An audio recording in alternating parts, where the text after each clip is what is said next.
Maaari po bang sabihin natin kung sino po itong mga taong tinutukoy po ninyo, Mr. President, Your Honor? Siya ang nagrekomenda noong January 2021 na pondohan ang retrofitting na nagkakalaga ng 233.5 million. Ito po hanggang ngayon ay nanunungkulan pa rin bilang Undersecretary ng DPWH. Ang kanyang opisina ang nag-aproba para pondohan ang isinagawang kontrobersyal na retrofitting ng tulay na dapat ang kontraktor ang gumastos dahil nasa ilalim ng warranty period. Mahiya naman kayo. Maring sila pinatutungkulan ng Pangulo nung sinabi niyang mahiya naman kayo. Kasi nung sabihin ng Pangulo po ito, Mr. President, nakaharap po siya sa Kongreso. Napakarami pong kontraktor doon. Sobrang nakakagulat na balita. Grabe, PBBM, nagulat sa Senado. Meron ng makukulong, tumestigo na si Marcoleta. Ayon sa nakalap nating impormasyon, pinangalanan na ni Senador Jinggoy Estrada ang may sala kung sinong opisyales ang tinutukoy ng Pangulo na dapat managot sa bumagsak na tulay sa Isabela. Grabe, PBBM, nagulat sa Senado. Meron ng makukulong, tumestigo na si Marcoleta. Tara panoorin natin.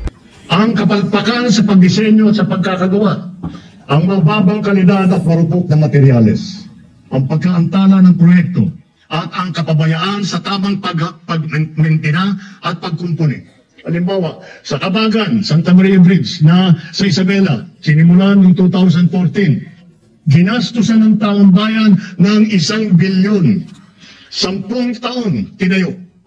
Nung binuksan, ilang araw pa lang, hindi ba na agad? Napakamahal, ang tagal ginawa, ang bilis na sir. Mr. President, my dear colleagues, good afternoon. I rise today on a matter of personal and collective privilege. 5 months after the reported collapse of the Kabagan-Santa Maria Bridge, accountability has finally been demanded by the Department of Public Works and Highways, directed only at the driver of the dump truck operating a vehicle with an approximate gross vehicle weight of 89.63 metric tons. Such a heavy load exceeded the bridge's design load capacity of 33 tons and violated the 45-ton maximum allowable gross vehicle weight, or the MAGVW, under Republic Act number 8794 and its revised IRR. As fate would have it, the bridge, 12 years in the making and open for just over 20 days, collapsed. Hailed as one of the engineering wonders and the gateway to the Cordilleras, this road network was one that our kababayans had long looked forward to for decades. Para sa mga kababayan natin, nagbisbuhay na tinatawid ang daan papuntang Isabela. Isang malaking kaginhawaan sana ito. Ngunit ang kanilang pagbubunyi ay panandalian lamang. Mr. President, I take this floor to demand answers.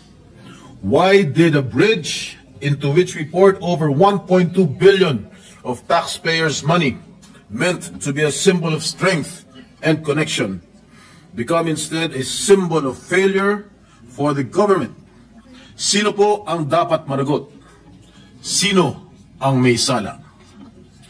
Nakakadismaya na matapos maimbestigan ito ng Senate Blue Ribbon Committee sa pangunguna ng ating kasamahan na si Senator Alan Peter Cayetano, ay ang nakakabahalang kawalan ng malinaw na pananagutan mula sa taong responsable sa pagpapatupad ng proyektong ito.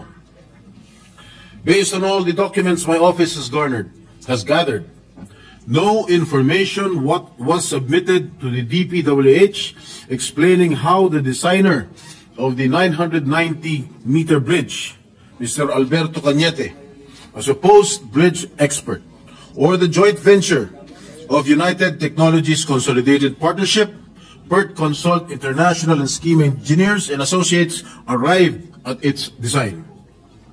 The special committee report by the DPWH on the collapse of the Kabagan-Santa Maria Bridge, submitted to the Blue Ribbon Committee last April 30, noted that, based on limited research, there is no known precedent for this exact structural configuration in either local or international bridge projects. Mr. President, it was an iconic bridge of unique form, not typically constructed by DPWH. So why was such a design approved without the necessary technical documentation? Was due diligence not exercised in reviewing the safety, appropriateness, and long-term durability of the structure? Sa pagsusuri ko ng nasabing Special Committee report ng DPWH, sa kalagitnaan pa lamang ng pagpapatayo nito noong 2017, ay nakitaan ito ng mga significant signs of failure. And from the very beginning, the whole bridge structure was bound to fail. This was according to then project engineer Mr. Felipe Lingan.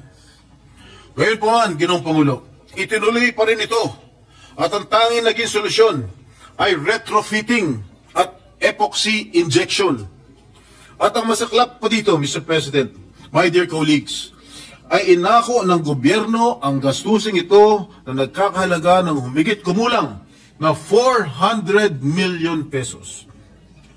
Retrofitting or repair works due to the constructor's mistake should be shouldered by RD Interior Junior Construction. That is very, very basic. Nagkaroon ng third-party consultant na nagsagawa ng audit o inspection at makailang ulit nang magkaroon ng technical evaluations, the root causes of these defects remain inconclusive. Mr. President, bumagsak na ang tulay, ngunit hindi pa rin matukoy kung saan nagkamali, sino ang nagkamali, at kung sino ang dapat managot. And upon further review of the said report, none of the companies that participated in the bidding were declared eligible. Sa mga lumahok sa bidding, ni isa ay walang karampatang karanasan para gumawa ng structural steel bridge project na kamukha ng Kabagan Santa Maria Bridge. Sa kabila nito, may award pa rin sa RDIJC ang nasabing proyekto. In the said Special Committee report of the DPWH, the filing of appropriate actions against the design consultant, Mr. Cañete, and the contractor, RDIJC, is being recommended. Mga Ginoong Pangulo, sa mga umiral na batas, kapag nag-collapse ang isang struktura dahil sa depektibong plano, specifications, construction methods, o paggamit ng substandard materials, dapat managot ang mga engineer at arkitekto na nag-prepare, nag-review, at nag-aproba ng mga plano at ang kontraktor na nagsagawa ng proyekto. But aside from the truck driver, design consultant, and contractor, what about the public officials who exercised oversight functions? Why is there no mention of disciplinary actions against these supervising officials whose approval and oversight, or lack thereof, enabled this tragedy? Mr. President, wala tayong nabalitaan na nasuspending opisyal ng DPWH na may kinalaman sa proyektong ito. Wala rin tayong nabalitaan, iniimbestigahan sila upang panagutin. A bridge does not collapse overnight. Anumang maliit na bitak ay lumalala, lalo na kapag ito ay binabaliwala. This incident is more than a structural failure. It is a failure of governance. It exposes weaknesses in our systems, weaknesses that will persist if we refuse to confront them with transparency and resolve. And let me show you a video of the interview of DPWH Secretary Manuel Bonoan. Yung project ay mga dapat na nagot na opisyal sa pamahalaan at siguro sa private sector. Dito po meron ng pwedeng gawing action ng DPWH. I-relieve muna lahat ng opisyal ng DPWH na involved sa project na yun.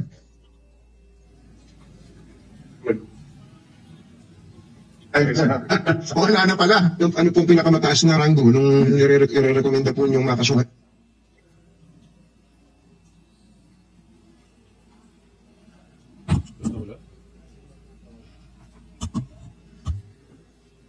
Malakas yata kay Bonoan yun. Ang paniwala ng Pangulo, alpak yung project na yung mga dapat na nagot na opisyal sa pamahalaan at siguro sa private sector. Dito po meron ng pwedeng gawing action ng DPWH. I-relieve muna lahat ng opisyal ng DPWH na involved sa project na yun. Anyway, Mr. President, marami man sa kanila ay retired na. Some of the decision makers are still with the department. Sa aking pagkakalam, dalawa sa Assistant Secretary ng DPWH ngayon ay naging Regional Director ng Region 2 noong panahon ng construction at retrofitting ng tulay, at 3 undersecretaries naman ay malinaw na matagal nang may control sa budget, supervision and oversight over the project, ay nananatili sa pwesto at mukhang nabigyan pa ng karagdagang trabaho at dagdag na responsibilidad pagkatapos bumagsak ang tulay. Hindi kaya silang pinatutungkulan ng Pangulo nung sinabing, mahiya naman kayo? Mr. President, mahirap tanggapin na sa mga susunod na araw ay haharap sa kaso ang maliit na tao na tulad ng driver ng truck na pananagutin ng DPWH, samantalang pinagtatakpan nila ang kanilang mga kasamahan.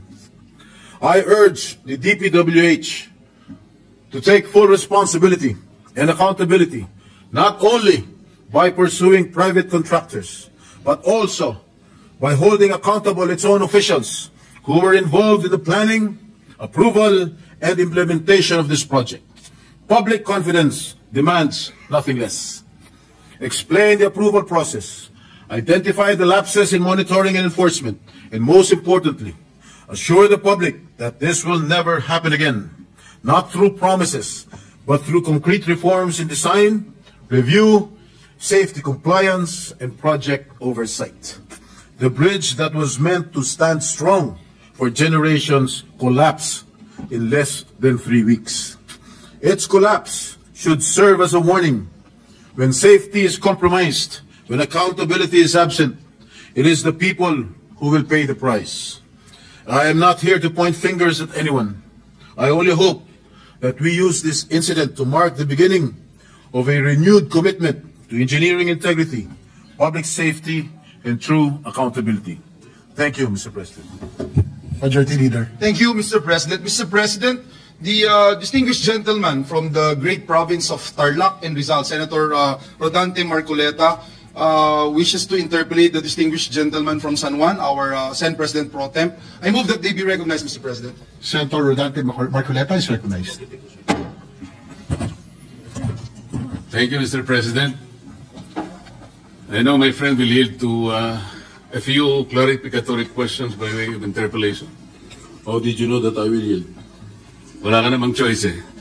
Gladly, Mr. President, I feel honored. And Mr. President, I want to know if the Honorable Senator is also aware of several falling bridges before this bridge subject matter of his speech. I am not fully aware of any bridge that has collapsed. May I... But here, I just my staff just gave me a list of the bridges that had collapsed in October 28, 2024. The Magapi Bridge in Balete, Batangas collapsed allegedly due to strong flood currents and the large number of uprooted trees carried by the water during Typhoon Christine. And the Bantilan Bridge, a 30-meter concrete span connecting Batangas and Quezon, allegedly collapsed on October 29, 2022, allegedly due to raging river currents and floods. And the Carlos Romulo Bridge in Bayambang, Pangasinan, collapsed on October 20, 2022. The collapse was allegedly caused by 2 overloaded dump trucks that exceeded the bridge weight capacity. And the Borja Bridge collapsed on June 16, 2022. This was allegedly caused by a 12-wheeler dump truck that exceeded the bridge's weight limit. And the Loay-Clarin Bridge, I think this is in Bohol, which spans the famous Lubok River. And this resulted in 4 fatalities and 18 injuries. And the bridge under construction in Colafu, Magsaysay, Marilog District, Davao City, collapsed on February 18, 2022, while workers were filling its floor with fresh concrete. And lastly, the steel bridge collapsed in Barangay San Isidro, Mahayhay, Laguna on January 29, 2022. That's all, Mr. President. So, Mr. President, I think the Honorable Senator will agree that we're fast becoming a country of falling bridges. I agree with you, my good friend Senator Marcoleta. In regard to this bridge in Isabela, subject matter of your speech, Mr. President, wala bang weighing scale or weighing station or weighing facility na itinalaga ang local government or national government para sa ganun yung lahat ng dadaan ng mga behikulo? Kasi, Mr. President, alam naman natin na Isabela ay agricultural economy. It consists something like 29.8% agriculture products at 25% industry. Kaya kinakailangan po siguro merong tagatimbang sa lahat ng mga truck na dadaan. Napakasimple naman sigurong problema ito. Bakit wala man lang nakaisip na maglagay po ng isang timbangan doon para sa mga sasakyan na dadaan?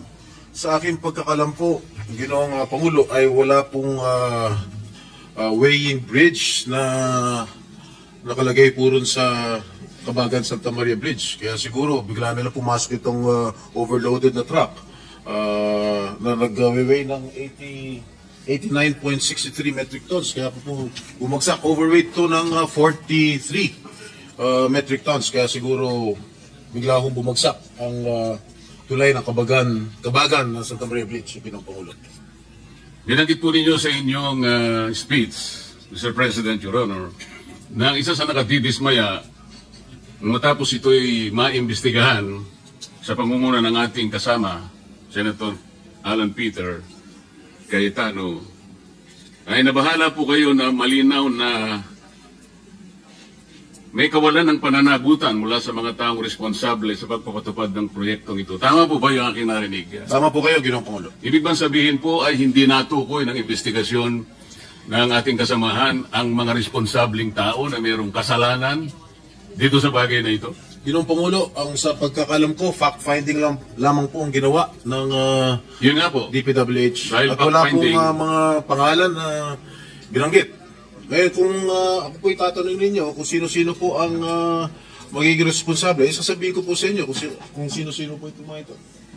Salamat po, Mr. President, Your Honor, kasi po meron kayong binanggit dito na 2 Assistant Secretary ng DPWH sa panahon na ginagawa ang proyektong ito na nakatalaga sa Region 3 o Region 2 at 3 Undersecretaries naman ang malinaw na meron din control sa budget at supervision sa panahon na ito'y ginagawa. Tama po ba? Tama po kayo, Ginoong Pangulo. Para po malaman ng ating kapulungan, maaari po bang sabihin natin kung sino po itong mga taong tinutukoy po ninyo, Mr. President, Your Honor? Maraming salamat, Ginoong Pangulo. Nagtanong na rin po kayo kung sino-sino po itong mga tao. Hindi ko nga ako nabanggit sa aking privilege speech.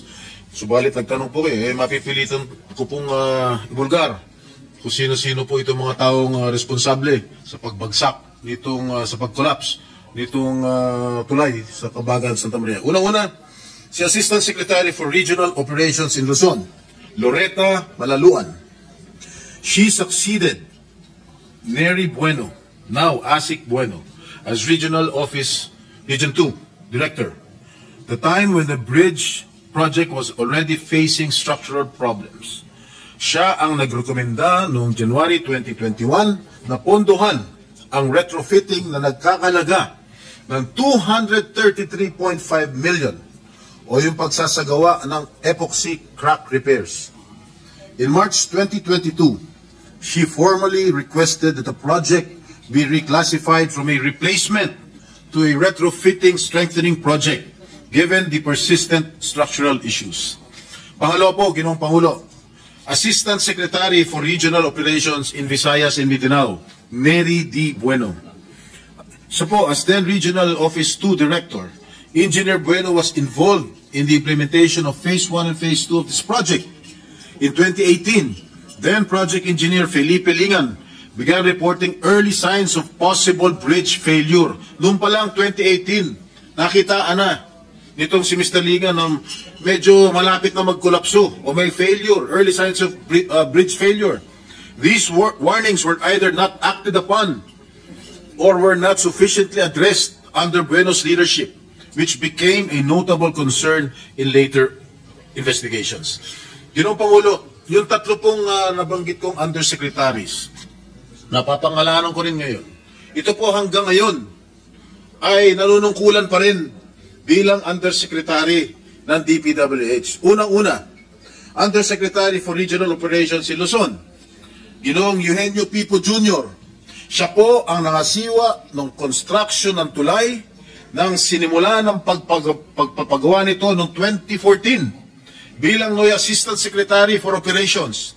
It was under his watch that the early stages of construction proceeded even when structural issues began to surface. And in June 2018, the DPWH engineers identified critical defects after the concrete slab was poured at span 8. Masyado na technical to. Among the most alarming were sheared bolts and shifting columns, clear indicators of serious design and construction flaws. Yet, despite these warnings, construction continued with no decisive intervention from Pipo's office. His failure to halt the project or escalate the issue for re-evaluation allowed the risks to persist unaddressed. Pangalawang Undersecretary for Regional Operations in Visayas and Mindanao, Ginoong Ador G. Canlas. Siya po ay Assistant Secretary for Regional Operations in the Cordillera, Regions 1, 2, 9 at 13 noong taon 2022. Retrofitting began in 2023 with 285 million allocated for structural strengthening. The engineering designs were completed and submitted, and multiple iterations of the as-staked plans were prepared by DPWH Region 2. And during this phase, Undersecretary for Technical Services Ador Canlas became directly involved. He approved key engineering plans on December 19, 2023, and later a revised retrofitting plan on May 22, 2024. These approvals were crucial in authorizing the construction activities intended to stabilize the bridge. And lastly, Mr. President, Undersecretary for Planning Service and Public-Private Partnership Service, Maria Catalina Cabral. Ang kanyang opisina ang nag-aproba para pondohan ang isinagawang kontrobersyal na retrofitting ng tulay na dapat ang kontraktor ang gumastos dahil nasa ilalim ng warranty period. Dahil dito, gumastos pa ang ating gobyerno ng karagdagan na 400 million pesos. Ang halagang ito ay 50% ng original contract price ng tulay, Ginoong Pangulo. Yun lang po, Ginoong Pangulo. Mr. President, tatlong undersecretaries, ibig ba sabihin ito, may basbas ito sa kanilang secretary, Mr. President? Well, that sa akin palagay, command responsibility po yan. Hindi naman po kikilos itong mga undersecretary kung wala akong basbas ang namumuno. Sinabi po nyo rito, Mr. President, Your Honor, na ang mga taong binanggit ninyo ay nabigyan pa ng karagdagang trabaho. Ano pong mga karagdagang trabaho ang naibigay pa, Mr. President, Your Honor?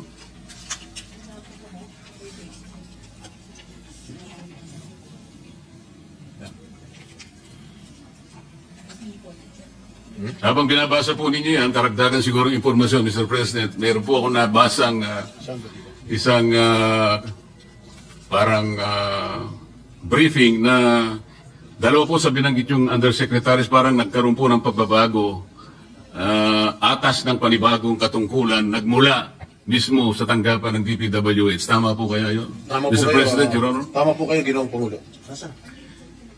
At binanggit din po ninyo sa inyong speech, Mr. President, Your Honor, na tila kayo'y nagsususpetsa at maring sila pinatutungkulan ng Pangulo nung sinabi niyang mahiya naman kayo. Ano po ang pinagbabatayan niyo rito? Malamang itong sinasabi ng ating Pangulo na pinatutungkulan ng ating Pangulo na mahiya naman kayo. Palagay ko, ito po yung mga opisyalis ng DPWH na kasangkot o kasabwat sa pagpapatayo nitong collapsed bridge nito sa Isabela. Siguro po ang mas tamang isipin natin, ilan lang siguro sila sa pinatamaan ng Pangulo. Kasi nung sabihin ng Pangulo po ito, Mr. President, nakaharap po siya sa Kongreso eh. Napakarami pong contractor doon eh. Kayo po nakakalam nun dahil kayo po nanggaling sa House of Kasi po, Representatives. tinatanong ko po kayo, isang ayon na maaring mas marami ang pinatutungkulan ng Pangulo. At hindi lamang po bagsakan ng tulay ang pinag-uusapan doon. Mr. President, Hindi Your po Honor. ako makakasagot niyan sapagkat hindi Bakit po naman po hindi kayo makakasagot? Hindi po ako Napakasimple lang nanggaling po ng tanong ko sa inyo. sa House of Representatives. Kayo po nanggaling sa House of Representatives. Malamang kayo po nakakalam kung marami po ang pinatutungkulan ng ating Pangulo, Ginoong Pangulo. Talagang marami po. Ako po, sinasabi ko sa inyo, marami pong contractor doon. Ang tanong ko lang kung kayo sumasang-ayon sa aking pananaw. Ay yes, sumasang-ayon po ako sa inyo pa rin. Ayun. Kung kayo po ay naniniwala, maniniwala rin po ako. Mr. President, Your Honor, di ba pangkaraniwan pagka meron po tayong itinatayong isang infrastructure, lalong-lalo na po yung mga vertical infrastructure. Malimit po nating nakikita, nakatabi po yung meron pong parang banner yung, ano tawag doon, yung COA. Merong billboard po ang COA. Billboard. Na kung saan nakalagay yung ilang mga detalye, pangalan ng proyekto, yung, Isa po pangalan po ng politiko nandun. yung halaga ng proyekto, yung description hanggang saan, di ba? Yung contractor kung sino yun. Pero nananatili lang na isang billboard. At hindi naman nagkakaroon ng updated report ang COA kung ilang porsyento na halimbawa after a while ang natatapos. Nananatili lang isang billboard na akala mo ay nagbabantay sa project. Sama po kayo. Kaya ko po tinatanong ito, Mr. President. Nangyari po ito sa Misamis Occidental. Nagtayo ng isang irregular na proyekto. Sa pondong-pondo pa lang, Mr. President, saan ka nakakita ng isang housing project ang pondo manggagaling sa DPWH? So nung tanungin ko po yung auditor, sapagkat sila naman dapat nakabantay sa lahat ng proyekto, alam mo ba ako ito na nanggaling sa... Hindi po. Alam mo ba rin ba ako na yung titulo na pinagtayuan ng project na yan ay hindi pag-aari ng syudad? Hindi rin po. Wala ba kayo akong pakialam? Dahil kayo po ang security guard ng pera ng gobyerno. Nakikialam po. Kailan po kayo makikialam? Pagka po tapos na ang project. Akala ko baka ako ang COA ay merong preventive measures, action.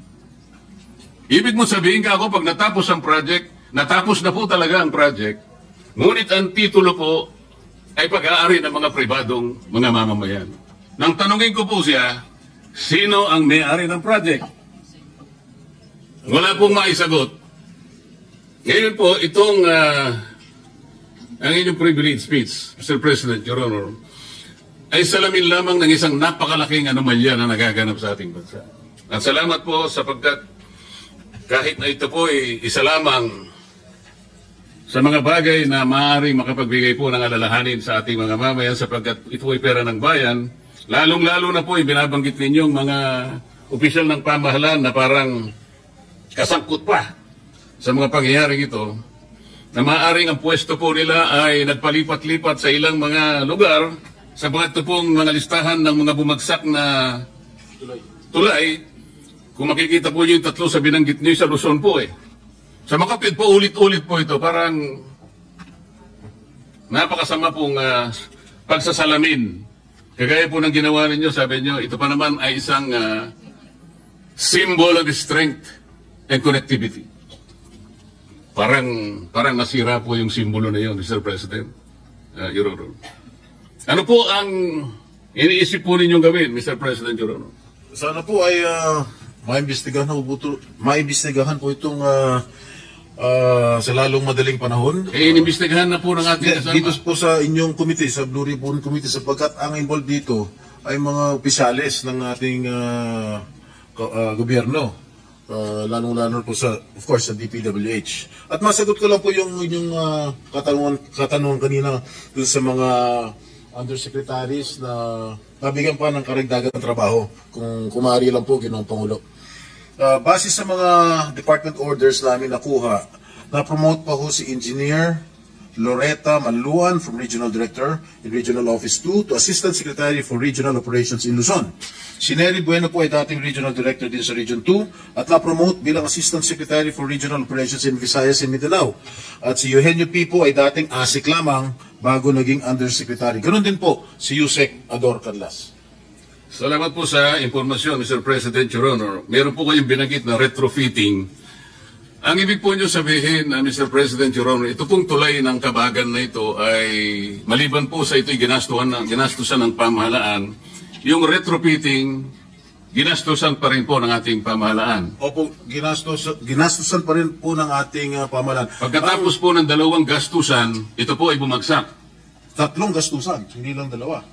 Tatlo nga po. Ang retrofitting po, ang ibig sabihin po ng retrofitting, para sa pagkakalam ko, hindi po ako inhinyero, no? Sa pagkakalam ko, is to strengthen the structure, Ginoong Pangulo. Pero, gastusan na ng gobyerno ang retrofitting, bumagsak pa rin after so many weeks. Kaya,